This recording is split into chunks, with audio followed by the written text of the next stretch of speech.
ओम हर हर महादेव। जय श्री कृष्णा। राधे राधे। आज मैं आप लोगों को माघ मास का 8वां एवं अध्याय सुनाने जा रही हूँ। कथा करने से पहले आपसे निवेदन करना चाहती हूँ कि यदि आप हमारे चैनल पर नए हैं तो कृपया करके लाइक करिए, सब्सक्राइब करिए, शेयर करिए, बेल आइकन को प्रेस कर दीजिए जिससे सारी नोटिफिकेशन आपके पास जाती रहे।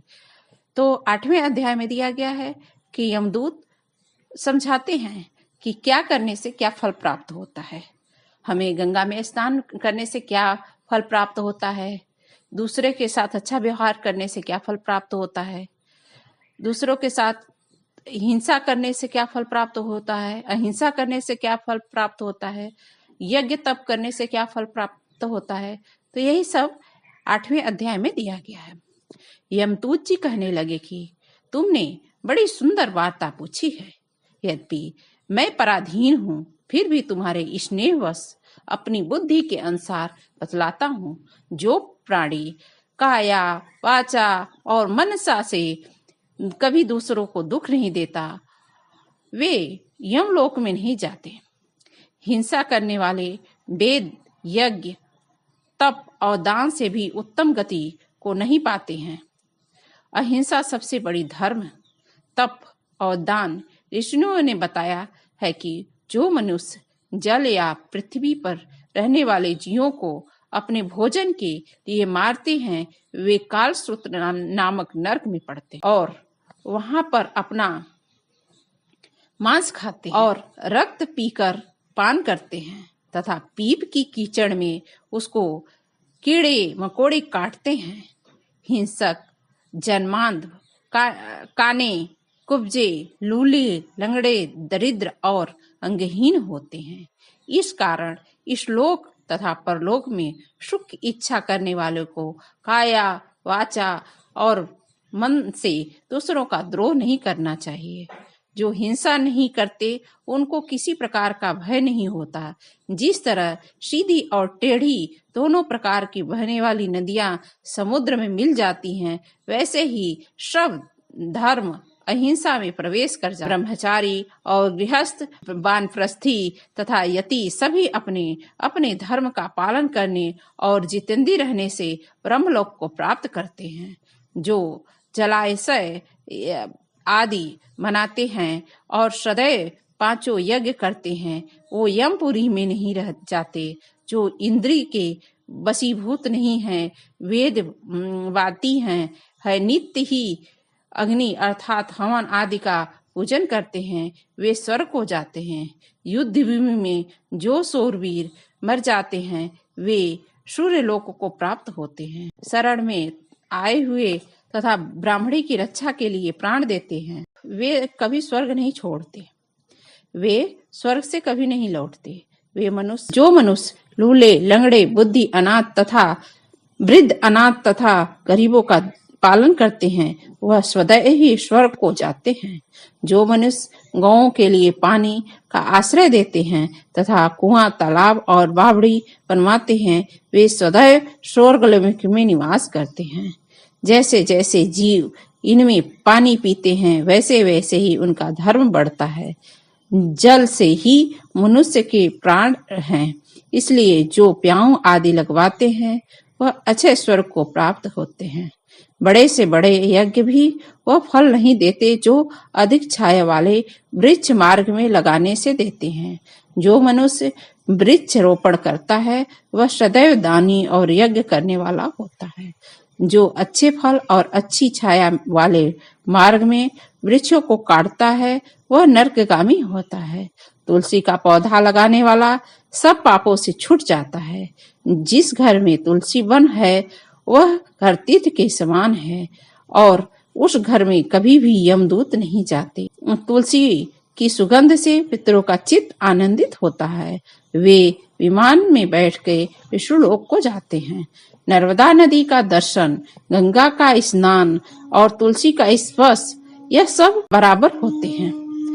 हर एक द्वादशी को ब्रह्मा जी तुलसी का पूजन करते हैं। रत्न सोना फूल तथा मोती की माला के दान का इतना पुण्य नहीं जितना तुलसी का माला का दान से होता है। जो फल आम के 1000 और पीपल के 100 लगाने से फल प्राप्त होता है, वहीं तुलसी का एक पौधा लगाने से फल प्राप्त होता है। तुलसी पुष्कर आदि तीर्थ, गंगा आदि नदी, वासुदेव आदि देवता सब ही तुलसी में वास करते हैं।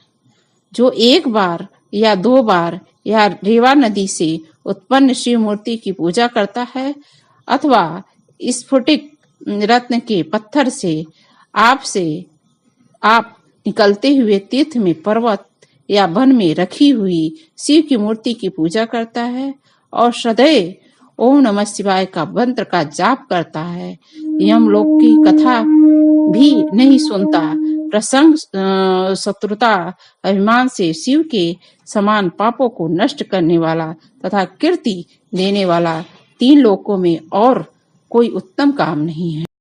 जो शिवालय स्थापित करते हैं वे शिवलोक को जाते हैं। ब्रह्मा, विष्णु तथा शिव का मंदिर बनाकर वैकुंठवासी होता है। जो मनुष्य ब्रह्मा, शिव और विष्णु का मंदिर बनवाता है वो वैकुंठ को वासी होता है।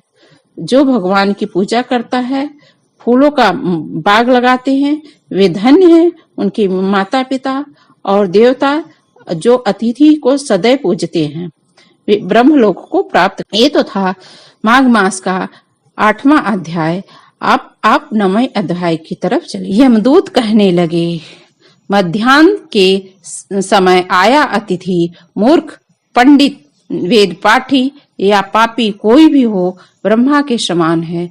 जो रात्रि के थके हुए भूखे ब्राह्मण को अन्न जल देता है, मध्याह्न के समय जिसके घर आता है, अतिथि निराश नहीं जाता, वह स्वर्ग का वासी होता है। अतिथि बराबर कोई धन नहीं, संपत्ति तथा हित नहीं है। बहुत से राजा और मुनि अतिथि सत्कार से ब्रह्मलोक को प्राप्त होते हैं। जो एक समय आलस्य से भी अतिथि को भोजन करा दे, वह यमराज द्वार नहीं देखता। केसरी ध्वज से वैवस्वत देव ने कहा था कि जो कोई इस कर्म भूमि मृत्युलोक से स्वर्गलोक की जाने की इच्छा रखता है, वह अन्न का दान करे। दूत कहता है कि यमराज कहते हैं, अन्न के बराबर दूसरा कोई दान नहीं है। जो गर्मियों में जल, सर्दी में ईंधन और सदैव अन्न का दान करते हैं, वह कभी यम के दुख नहीं उठाते।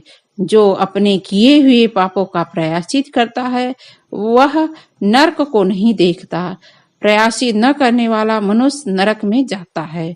जो काया, वाचा और मन से भी किए हुए पापों का प्रायश्चित करता है, वह देव गंधर्वों से सुशोभित स्वर्गलोक को प्राप्त करता है।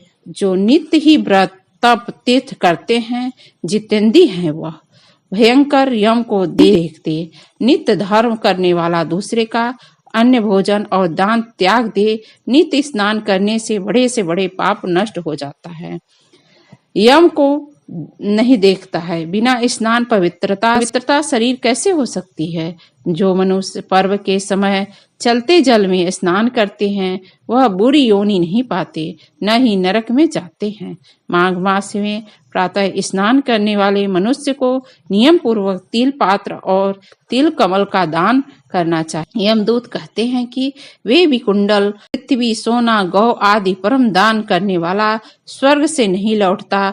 बुद्धिमान पूर्ण तिथियों, व्यतिपात, संक्रांति आदि को थोड़ा सा दान करने भी बुरी गति को नहीं प्राप्त होता। सत्यवादी, मौन रहने वाला, मीठा बोलने वाला, क्षमाशील, नीतिवान, किसी की निंदा न करने वाला, सब प्राणियों पर दया करने वाला, पराये धन को तृण के समान समझने वाला मनुष्य कभी नरक को नहीं भोगता है। तो यह तो था 8वां माघ मास का। यदि आपको 10वां अध्याय सुनना है, मेरे चैनल पे आपको प्राप्त करना है, तो आप हमारे चैनल रहिए। कृपया करके सब्सक्राइब जरूर कीजिएगा, जिससे हमारा उत्साह बढ़ते रहे। सब्सक्राइब करने के लिए आपको बहुत बहुत धन्यवाद। जय श्री कृष्ण। राधे राधे।